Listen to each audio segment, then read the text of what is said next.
Olá, seja bem-vindo ou seja bem-vinda ao Dincast, o podcast feito para ajudar empresários e executivos de médias e grandes empresas a se tornarem líderes de mercado por meio da transformação de dados em estratégias de negócios. Me chamo Távia Lorenzo Mota e sou advogada associada da Amaral e Asbeck Advogados. No episódio de hoje falaremos de teses tributárias.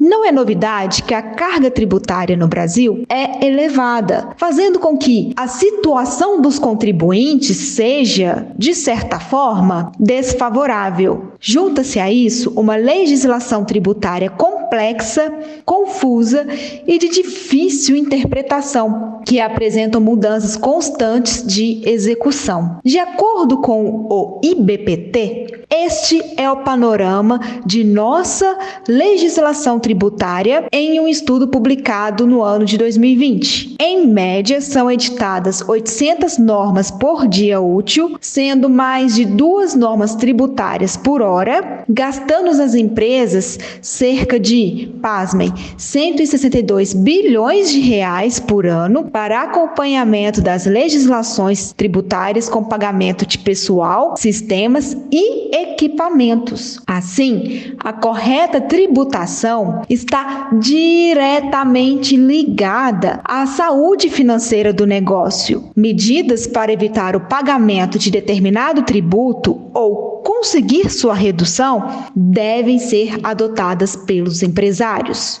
As teses tributárias, assim como o planejamento tributário, por exemplo, é uma medida interessantíssima para as empresas na busca de conseguir uma correta tributação. Isso porque as teses tributárias são teorias ou argumentos jurídicos que defendem a ilegalidade ou inconstitucionalidade de uma exigência tributária. O objetivo da tese tributária, portanto, é questionar o entendimento do fisco pela via judicial. E esse questionamento, se bem sucedido, reduz a carga tributária da empresa e restitui os valores indevidamente recolhidos, gerando dinheiro em caixa. Um exemplo visto recentemente de tese que gerou bom proveito econômico ao contribuinte foi a chamada tese do século, mais especificamente a tese de exclusão do ICMS da base de cálculo de PIS/COFINS.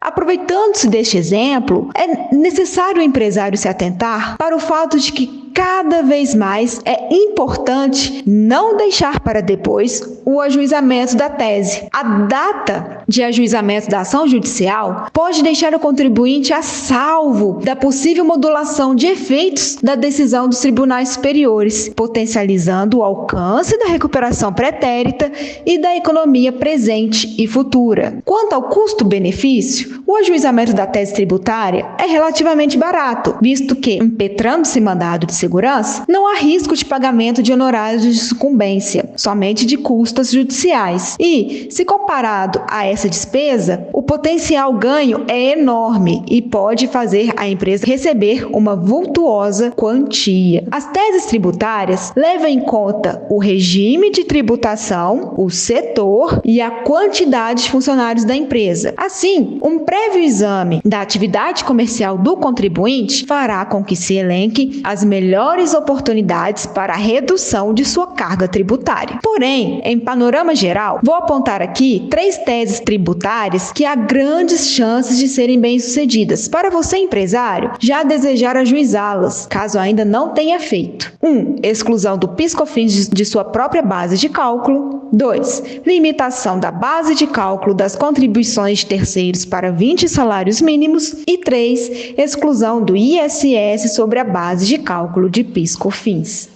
Quer saber mais sobre teses tributárias e outros assuntos? Acompanhe nossas redes sociais e os próximos podcasts. Até mais!